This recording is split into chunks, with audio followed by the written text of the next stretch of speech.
Rachel, and I'll be reading When Children Fall. The tree kept its circle of sidewalk bare. The orange cloud rattled and clung tightly there, moored to the frosted, wet, fingertip branches, glowed gold, while other trees fluttered with ashes. The neighbors walked far, never passed underneath. The bone in their skins always shivered and creaked, their legs skewed across the cold length of the road, where leaves crunched underfoot and where sweet wind flowed. Eyes tightened with aches from the tree's knotted bark that seeps trickles of sap, thick, rancid, and dark. In the cold belly of the late afternoon, beneath dull fall sky and the sleepy quail croon, a little boy peers from inside his stiff coat, his cheeks red and dry, blowing puffs of ghosts. A stem presses dry between his finger pads, a sheaf of dead yellow crunched in vein-traced hands.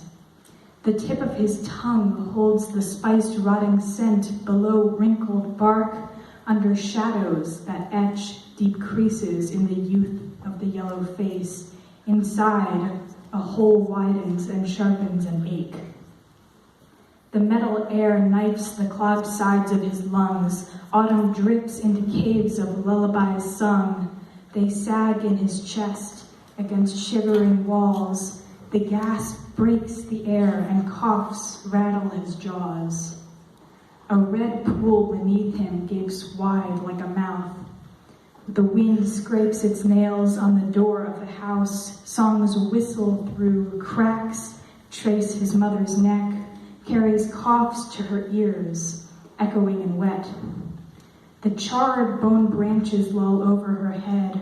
His blood coats her hands like tea drained to the dregs. Brown leaks from her fists as she wrings out his arms and heaves him close, thinking of eyes dull with tarnish. Unstick fragile eyelids, unpeel clotted leaves. His tongue blackens into a clump of wet leaves. The coroner's chemicals hide smells the boy leaves.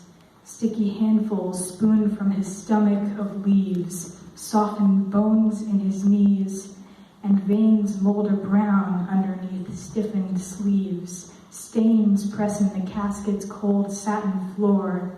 The ground sighs a crisp autumn scent as it mourns. And above, the tree's evergold mass rots dead. Leaves drip to the sidewalk, and blots of ink spread. The rank, soupy circle dries to charcoal stain under the gray flower print pressure of rain. The creases of trunk gather pools of dull sap while the insides crumble. Wood buckles and gasps, breath wheezing through mold to fill the gaping trunk. Mother's nails crumble bark until limp branches hung. Thank you.